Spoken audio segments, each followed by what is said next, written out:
I want to introduce Governor Sarah Huckabee Sanders, who is with us. Governor, good to see you. It's great to see you. Thank you for having me tonight. Yeah, you gave a big speech last night. What did you want to convey? You know, one of the things that I felt like was really important in that moment is for people to know and see the Donald Trump that I got to know from 2.5 years in the White House and a year on the campaign.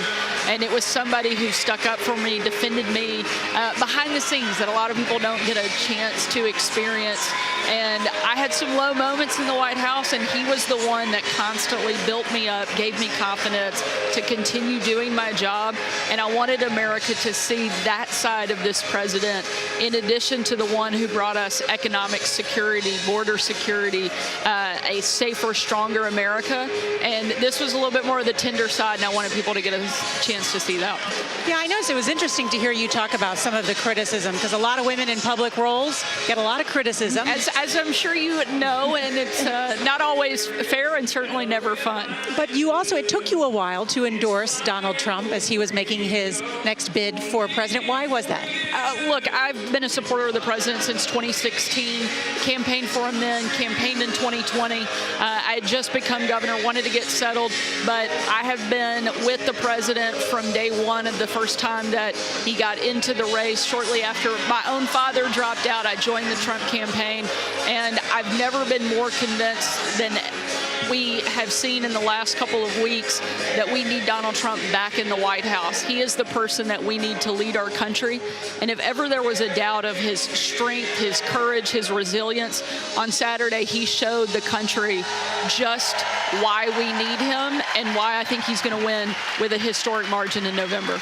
For people that don't know, Governor Huckabee Sanders is the youngest governor in America and the first female governor of Arkansas. And you've run on some different issues and pushed some different issues in Arkansas, school choice.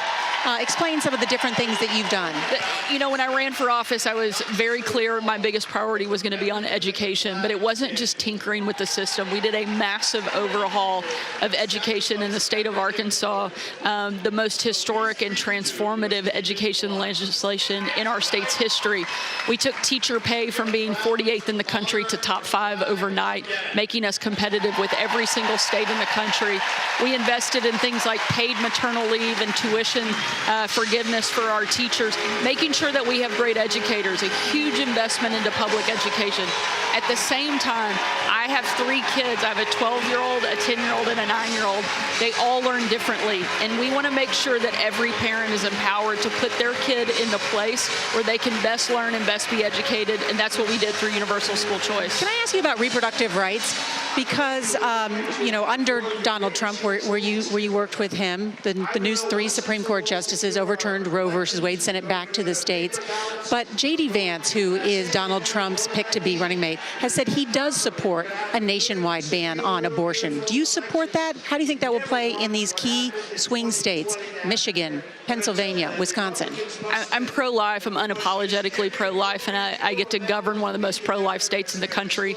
Never going to apologize for that, and always going to continue to advocate for us to be a culture of life. What about a nationwide ban?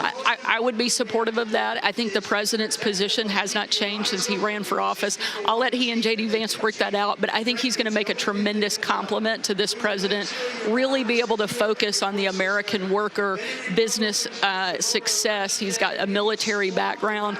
I think he will be a good balance to this president and be a great leader as the number 2 in command when they win in November. As you know, you're sitting next to Margaret Brennan and Major Garrett, so I'll allow them to join in the conversation. Sure. Yeah. Governor, and Major and I both sat in the front row calling you Sarah for so long. It's so hard. Governor. It's fine. I was also called a lot worse, so I answered to Sarah. We always called you Sarah. We always called you Sarah. Nothing more. The 2 of you always wonderful and very respectful and great to work with. Well, Governor, you are also, as Norah just said, one of the youngest governors, if not the youngest in the country. Still so far the youngest. I know there are people hot on my heels to take that away from me, but for for now, I still get to hang on to it. But it underscores the point in this campaign that we have seen with both parties starting off a race saying maybe we need generational change here. The Democrats are playing this out in the public eye very much so right now. Donald Trump's 78 years old.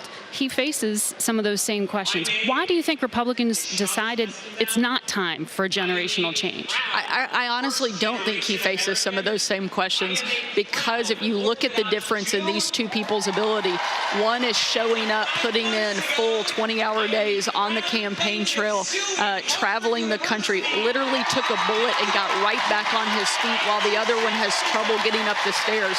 To me, there is no comparison. The age may be similar, but the capability is vastly different, and I think every single American, when they're being honest, can see that. The Republican Party has never been more unified. If you look at the lineup of speakers just last night, you had Governor DeSantis, Ambassador Nikki Haley, people that ran against this president, Vivek Ramaswamy, all supporting, all endorsing, coming together to coalesce behind this president. It's the polar opposite of what is taking place in the Democrat Party. You have all of the major leadership calling on Biden to step down, showing their lack of confidence in his ability, not just to win, but to lead. That is not what you want at the top of your ticket. It's the exact opposite of what we have here this week. Could J.D. Vance be president tomorrow? When you're top of your ticket, 78 years old, that question's going to come up. You know, I think it doesn't, again, I don't know that the age matters. I think it's about capability. I think he certainly could, but I'm confident that Donald Trump will not only lead this ticket, he's going to lead this country for the next 4 years. Governor, very quickly on school choice, what effect do you think COVID had on parents observing virtually their education? I've talked to people across the country. That was a window for them, and not always a satisfactory one. Certainly, as somebody who had to homeschool my kids, I found out very quickly I wasn't quite cut out for that. And making sure they had a place where they could learn, they could have the environment needed to be successful. I think it awakened a lot of parents to start paying much closer attention to what type of education their kids are getting. And I think we awakened some of the sleeping bears in a lot of moms who engaged in a way that we haven't seen them in politics. You look at like the Virginia governor's race. They pushed him over the edge, and that was one of the big reasons I think Glenn Youngkin won that race. It's so true. I talked to a number of voters, Governor, in that state, women who said that they had voted for Hillary Clinton, were sick of schooling their kids, and they were going to vote for Glenn Youngkin. It was a big issue. Nice to see you again. Thank you for joining us. Great to see you. Thanks for having me. Thank you.